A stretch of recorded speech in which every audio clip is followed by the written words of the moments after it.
കഴിഞ്ഞ യൂത്ത് കോൺഗ്രസ് തെരഞ്ഞെടുപ്പിൽ ഏറ്റവും അധികം വോട്ടുകൾ നേടി വൈസ് പ്രസിഡന്റായ അബിൻ വർക്കിയെ പ്രസിഡന്റാക്കണമെന്ന ആവശ്യം ഐ ഗ്രൂപ്പ് തുടക്കം മുതൽ ഉന്നയിച്ചിരുന്നു. നിലവിൽ വന്ന പട്ടികയിൽ അബിന് സ്വാഭാവിക നീതി നിഷേധിച്ചു എന്നാണ് ഐ ഗ്രൂപ്പിന്റെ വിമർശനം. ദേശീയ നേതൃത്വത്തിന്റെ തീരുമാനത്തെ പരസ്യമായി തള്ളിപ്പറയുന്നില്ല എങ്കിലും അതൃപ്തി പരസ്യമാക്കുന്നുണ്ട് അബിൻ വർക്കി.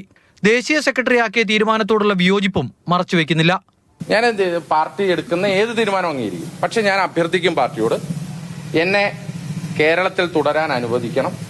ഞാൻ കേരളത്തിൽ ഒരു പാർട്ടി പ്രവർത്തകനായി, ഏറ്റവും അടിയുറച്ച പാർട്ടി പ്രവർത്തകനായി, അവർ പ്രതീക്ഷിക്കുന്ന ഒരു പോരാളിയായി ഞാൻ എങ്ങനെയാണോ നിന്നത് അങ്ങനെ തന്നെ ഞാൻ കേരളത്തിൽ തുടരാൻ ഞാൻ തയ്യാറാണ്.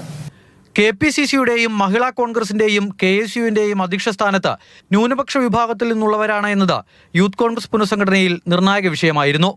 സാമുദായിക സമവാക്യം എന്ന ഘടകം പരിഗണിച്ച് മാറ്റി നിർത്തിയതിലും അബിന് പ്രതിഷേധമുണ്ട്. ഞാനതിലും പ്രത്യേക സമുദായക്കാരനായതുകൊണ്ടാണോ അങ്ങനെ ഒരു ഘടകമെന്ന് ചോദിച്ചാൽ നേതൃത്വമാണ് അതൊക്കെ വിശദീകരിക്കുന്നത്. ഞാൻ കരുതുന്നില്ല. കാരണം അങ്ങനെ ഒരു മതേതരത്വം പേർന്ന കോൺഗ്രസ് പ്രസ്ഥാനത്തിന് അങ്ങനെയൊക്കെ എടുക്കാൻ പറ്റുമോ? ഇനി ഞാനൊരു ക്രിസ്ത്യാനി ആയതാണോ എൻ്റെ കുഴപ്പം? KM അഭിജിത്തിനെ യൂത്ത് കോൺഗ്രസ് അധ്യക്ഷനാക്കാത്തതിൽ എ ഗ്രൂപ്പിന് കടുത്ത അമർഷമുണ്ട്. എന്നാൽ പരസ്യ പ്രതികരണങ്ങൾ ഉണ്ടാകില്ല. നിലവിലെ തീരുമാനം അംഗീകരിച്ച ദേശീയ സെക്രട്ടറി എന്ന നിലയിൽ എല്ലാ ജില്ലകളിലും അഭിജിത്തിനെ സജീവമായി രംഗത്തിറക്കാനാണ് എ ഗ്രൂപ്പിന്റെ തീരുമാനം.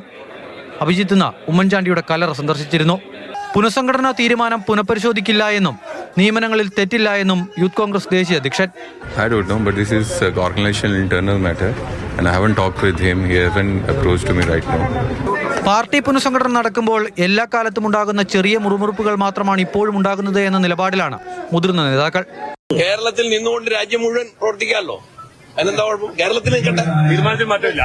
ഉയരുന്ന പ്രതിഷേധങ്ങൾ വൈകാതെ കെട്ടടങ്ങുമെന്ന പ്രതീക്ഷയാണ് OJ ജനീഷും ബിനു ചുള്ളിയിലും നയിക്കുന്ന പുതിയ നേതൃത്വത്തിനുള്ളത്. കേന്ദ്ര സംസ്ഥാന സർക്കാരുകൾക്കെതിരെയുള്ള പ്രതിഷേധം ശക്തമാക്കി തെരുവിലേക്ക് ഇറങ്ങുമ്പോൾ എല്ലാവരെയും ഒരുമിച്ച് കൊണ്ടുപോകാനാകുമെന്നാണ് നേതൃത്വം കണക്കുകൂട്ടുന്നത്. അമൽ തേരമ്പറമ്പിൽ, മാതൃഭൂമി ന്യൂസ്, തിരുവനന്തപുരം.